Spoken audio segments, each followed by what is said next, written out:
Hello everyone, Assalamu alaikum. Welcome to Taste of Chennai. இன்னைக்கு நம்ம சேனல்ல ஒரு ஸ்பெஷலான கல்யாண வீட்டு ரசம் அதை வீட்லயே ரொம்ப சுவையா எப்படி ரெடி பண்றதுன்னு பார்க்கலாமா? ஒரு பெர்ஃபெக்ட்டான ரசம் செய்யிறதுக்காக நிறைய சீக்ரெட் டிப்ஸ் அண்ட் ட்ரிக்ஸோட இந்த வீடியோல நான் ஷேர் பண்ணியிருக்கேன். சோ லாஸ்ட் வரைக்கும் ஸ்கிப் பண்ணாம பாருங்க. கல்யாண வீட்டு ரசம் செய்யிறதுக்காக கொஞ்சம் ப்ரிப்பரேஷன்ஸ்லாம் நம்ம ஃபர்ஸ்டே பண்ணிக்க போறோம். அதுக்கு நான் துவரம் பருப்பு ஒரு 2 டேபிள் ஸ்பூன் எடுத்துர்க்கேன். ரொம்ப அதிகமா எடுக்க வேணாம். ஜஸ்ட் கொஞ்சமா எடுத்தாலே போதும். இப்போ இத குக்கர்ல வச்சு ஒரு 2 விசிலுக்கு வேக வச்சு எடுத்துக்கலாம். அடுத்தது 3 தக்காளி எடுத்துர்க்கேன். இதுல 2 தக்காளி வந்து நம்ம மிக்ஸில போட்டு அரைச்சிக்க போறோம். ஒரு தக்காளி வந்து நம்ம கையாலே இத நல்லா வந்து நம்ம பிசைய போறோம். நல்ல பழுத்த தக்காளியை இந்த மாதிரி நல்லா கையாலே நல்லா மேஷ் பண்ணி விடுங்க. இப்போ இந்த 2 தக்காளியை நான் மிக்ஸி ஜார்ல போட்டு நல்லா இது வந்து அரைச்சிக்க போறேன். அடுத்தது ஒரு சின்ன லெமன் சைஸ் புளி எடுத்துர்க்கேன். உங்களுக்கு புளிப்பு வந்து எவ்வளவு வேணுமோ அதுக்கு ஏத்த மாதிரி நீங்க எடுத்துக்கோங்க. இப்போ நம்ம கையால மசிச்சு வச்சிருக்க தக்காளியில இப்போ நம்ம அரைச்ச தக்காளி பேஸ்ட் சேர்த்துக்கலாம். சேர்த்துட்டு இதுக்கு தேவையான அளவு தண்ணியும் ஊற்றிக்கோங்க. அடுத்தது நம்ம புளி கரைச்சி வச்சுருக்கோம் இல்லையா, இப்போ அதையும் சேர்த்துக்கலாம். இப்போ அது எல்லாமே சேர்த்து ஒரு வாட்டி நல்லா மிக்ஸ் பண்ணிக்கோங்க. இப்போ இதில் தேவையான அளவு உப்பு சேர்த்துக்கோங்க. அடுத்தது ஒரு 1/2 டீஸ்பூன் அளவுக்கு மஞ்சள் தூள். இப்போ இதை நல்லா மிக்ஸ் பண்ணி விட்டுட்டு இதில் ஃப்ரெஷ் கருவேப்பிலை கொஞ்சமாக சேர்த்துக்கோங்க. அடுத்தது ஒரு 4-5 பூண்டு இந்த மாதிரி தோலோடு எடுத்துருக்கேன். இப்போ இதை நல்லா இடிச்சிட்டு இப்போ இதுலேருந்து கொஞ்சமாக எடுத்து இதில் நல்லா மிக்ஸ் பண்ணிக்கோங்க. மீதி கொஞ்சமாக எடுத்து வச்சுருக்கேன் தாளிக்கும் போது சேர்க்கறதுக்காக. ஸோ அதை தனியாக எடுத்து வச்சுருங்க. இப்போ இதில் சேர்க்க வேண்டிய பொருள் எல்லாமே சேர்த்தாச்சு. இப்போ இதை எடுத்து தனியாக வச்சுருங்க. இப்போ நம்ம வீட்லேயே ஒரு ஸ்பெஷலான ரசம் பவுடர் ரெசிபி வந்து ரெடி பண்ண போகிறோம். நம்ம வெளியில் வாங்குறத விட வீட்டில் செய்கிறது வந்து ரொம்பவே டேஸ்டியாக இருக்கும். ஸோ நீங்களும் வந்து இதே மாதிரி ட்ரை பண்ணி பாருங்கள். இப்போது ரசத்தில் நல்ல ஃப்ளேவர் வரதுக்காக ஒரு சீக்ரெட்டான ரசம் பவுடர் வந்து நம்ம ரெடி பண்ண போகிறோம். அதுக்கு ஒரே ஒரு டீஸ்பூன் அளவுக்கு நான் துவரம் பருப்பு எடுத்திருக்கேன். அடுத்தது ஒரே ஒரு டீஸ்பூன் அளவுக்கு மல்லி எடுத்துக்கோங்க. அடுத்தது ஒரு டீஸ்பூன் அளவுக்கு மிளகு, ஜீரகம் ஒரே ஒரு டீஸ்பூன், ஒரே ஒரு காஞ்ச மிளகாய் எடுத்திருக்கேன். உங்கள் ஸ்பைஸ் லெவலுக்கு ஏற்ற மாதிரி நீங்கள் எடுத்துக்கலாம். இப்போது பேன் சூடு பண்ணிக்கோங்க. அதில் ஒரே ஒரு டீஸ்பூன் நெய் சேர்த்துக்கோங்க. இப்போ நம்ம எடுத்து வச்சுருக்க அந்த பருப்பு, அதுக்கப்புறம் மல்லி, மிளகு ஃபஸ்ட்டு நம்ம சேர்த்துக்கலாம்.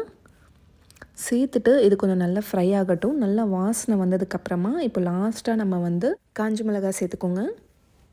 சேர்த்துட்டு இதுவும் ஒரு 30 செகண்ட்ஸ் நல்லா ஃப்ரை ஆனதுக்கப்புறமா இப்போ வந்து கேஸ் ஆஃப் பண்ணிடலாம். கேஸ் ஆஃப் பண்ணதுக்கப்புறமா இப்போ ஜீரகம் எடுத்து வச்சுருக்கோம் இல்லையா, இப்போ இதையும் சேர்த்துக்கோங்க. ஃபஸ்ட்டே ஜீரகம் சேர்த்தா வந்து அது வந்து சீக்கிரமாக ஃப்ரை ஆயிரும், ஒரு மாதிரி கறிரும். அதனால் வந்துட்டு லாஸ்ட்டாக தான் சேர்க்கணும். அப்போ தான் அந்த ஃப்ளேவர் நல்லா உங்களுக்கு கிடைக்கும். இப்போ மிக்ஸி ஜாரில் இதை எல்லாமே சேர்த்து நல்லா பவுட்ரு பண்ணிக்கலாம். இப்போ இந்த பவுடர் ரெடி ஆகிடுச்சு. இதை எடுத்து தனியாக எடுத்து வச்சுருங்க. அடுத்தது நம்ம வேக வச்ச பருப்பும் நல்லா வெந்து வந்துருச்சு. இதுக்கு நல்லா மேஷ் பண்ணிவிட்டு இதுவும் தனியாக எடுத்து வச்சுருங்க. இப்போ நம்ம ரசம் செய்ய ஸ்டார்ட் பண்ணிடலாம். இப்போ நம்ம தக்காளி அதெல்லாம் கரைச்சி வச்சுருக்கோம் இல்லையா, புளி அதெல்லாம், இப்போது இதை வந்து நம்ம வந்து ஒரு பாத்திரத்தில் சேர்த்துட்டு ஒரு 5 மினிட்ஸ் இதை வந்து பாயில் பண்ண விடுங்க. அதோட பச்சை வாசனை எல்லாம் போகட்டும். இப்போ ஒரு 5 நிமிஷம் இதை நல்லா குக் ஆனதுக்கப்புறமா அடுத்தது இப்போ நம்ம மேஷ் பண்ணி வச்சுருக்க அந்த பருப்பு இருக்கு இல்லையா, இப்போ இதையும் சேர்த்துக்கோங்க. சேர்த்துட்டு இதை நல்லா மிக்ஸ் பண்ணி விடுங்க. எங்கேயுமே கட்டி கட்டியாக இருக்கக்கூடாது. அடுத்தது ரசத்துக்கு தேவையான அளவு தண்ணி இப்போ ஊற்றிக்கோங்க. தண்ணி நீங்கள் கொஞ்சம் தாராளமாகவே ஊற்றிக்கலாம். ஏன்னு பார்த்தீங்கன்னா இந்த பருப்பு சேர்த்ததுக்கப்புறமா உங்களுக்கு கொதிச்சதுக்கப்புறமா நல்லாவே உங்களுக்கு திக்காக ஸ்டார்ட் ஆயிரும். அதனால் கொஞ்சம் நல்லாவே சேர்த்துக்கோங்க. இப்போ இது ஒரு 2 மினிட்ஸ் பாயில் ஆனதுக்கப்புறமா இப்போ அடுத்தது நம்ம அரைச்ச ரசம் பவுடர் இருக்கு இல்லையா, இப்போ இதை சேர்த்துக்கோங்க. இது வந்து நம்ம ஃபைனலாக தான் சேர்க்கணும். ஃபஸ்ட்டே சேர்த்துட்டோன்னா அந்தளவுக்கு உங்களுக்கு ஃப்ளேவர் வந்து கிடைக்காது. இது சேர்த்ததுக்கப்புறமா ரொம்ப கொதிக்க விடாதீங்க. ஜஸ்ட் ஒரு 5 மினிட்ஸ் குக் ஆனாலே போதும். சேர்த்துட்டு இதை நல்லா மிக்ஸ் பண்ணி விடுங்க. இப்போ இது குக் ஆகிற டைமில் நம்ம தாளிப்பு ரெடி பண்ணிக்கலாம். இப்போ பேனில் நம்ம ரசம் தாளிக்கிறதுக்காக 2 டேபிள் ஸ்பூன் நெய் சேர்த்துக்கிறேன். கண்டிப்பாக நம்ம கல்யாண ரசத்துக்கு நெய் தான் சேர்த்துக்கணும். சேர்த்துட்டு இது கொஞ்சம் நல்லா சூடானதுக்கப்புறமா இப்போ நம்ம கடுகு உளுத்தம் பருப்பு ஒரு டீஸ்பூன் சேர்த்துக்கலாம். கடுகு வெடிச்சதுக்கப்புறமா இப்போ இதில் கொஞ்சமாக கருவேப்பிலை, அதுக்கப்புறம் நம்ம பூண்டு கொஞ்சமாக இடித்து வச்சுருந்தோம் இல்லையா, இப்போ இதையும் சேர்த்துக்கோங்க.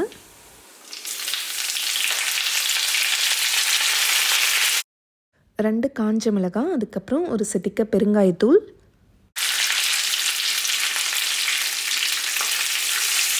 இப்போ ஒரு 30 செகண்ட்ஸ் இதை நல்லா ஃப்ரை பண்ணதுக்கப்புறமா இப்போ இதை நம்ம ரசத்தில் கொட்டிடலாம்.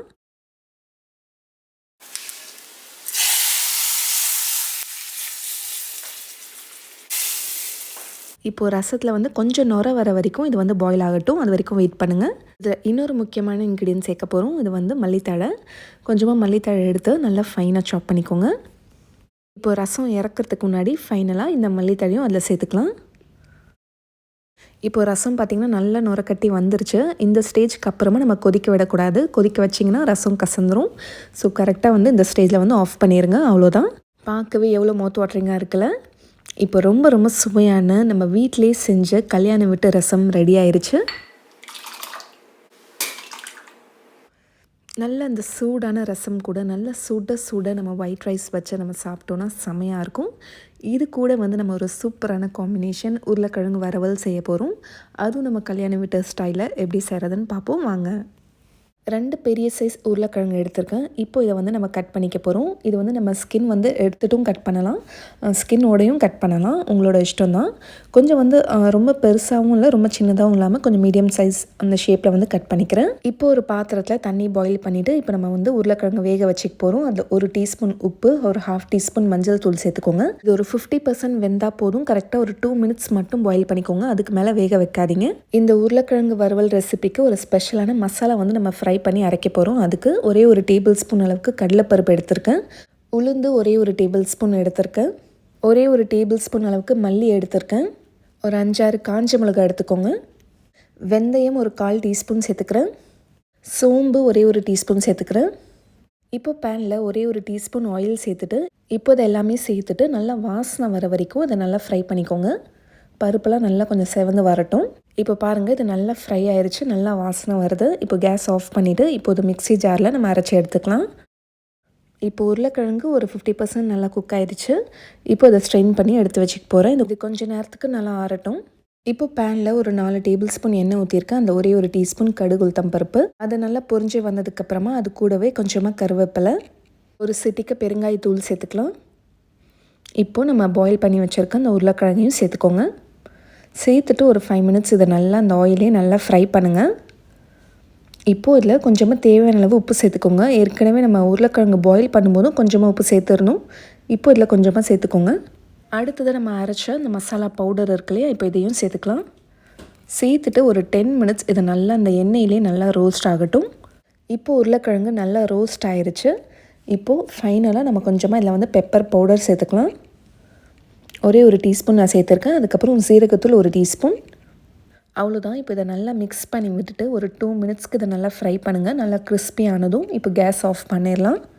அவ்வளோதான். இப்போ ரொம்ப ரொம்ப சுவையான நம்மளோட கல்யாணம் விட்ட உருளைக்கிழங்கு வறுவல் ரெடி ஆயிடுச்சு. இது ரசம் சாதம், சாம்பார் சாதம், தயிர் சாதம் எல்லாத்துக்குமே சூப்பரான காம்பினேஷன். முக்கியமாக ரசம் செய்யும்போது சாதம் கொஞ்சம் நல்லா குழச்சி வச்சிட்டிங்கன்னா சாப்பிட்றதுக்கு ரொம்ப நல்லாயிருக்கும். இது எல்லாருக்குமே தெரியும்னு நினைக்கிறேன். நல்லா சுட சாதத்தோடு இந்த ரசத்தை ஊற்றி அது கூட இந்த உருளைக்கிழங்கு பொரியல், அதுக்கப்புறம் நம்ம கொஞ்சமாக நெய் ஊற்றி இதை நல்லா பிசைஞ்சு சாப்பிட்டோன்னா டேஸ்ட்டு செம்மையாக இருக்கும். நீங்களும் இந்த ரெசிபி ட்ரை பண்ணி இதே மாதிரி நீங்களும் சாப்பிட்டு பாருங்கள். அதுக்கப்புறம் இது கூட நல்லா அப்பளம் வந்து பொரிச்சு வச்சுட்டு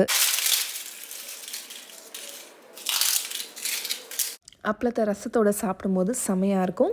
இன்றைக்கி இந்த ரெசிபியை நீங்களும் ட்ரை பண்ணி பாருங்கள்.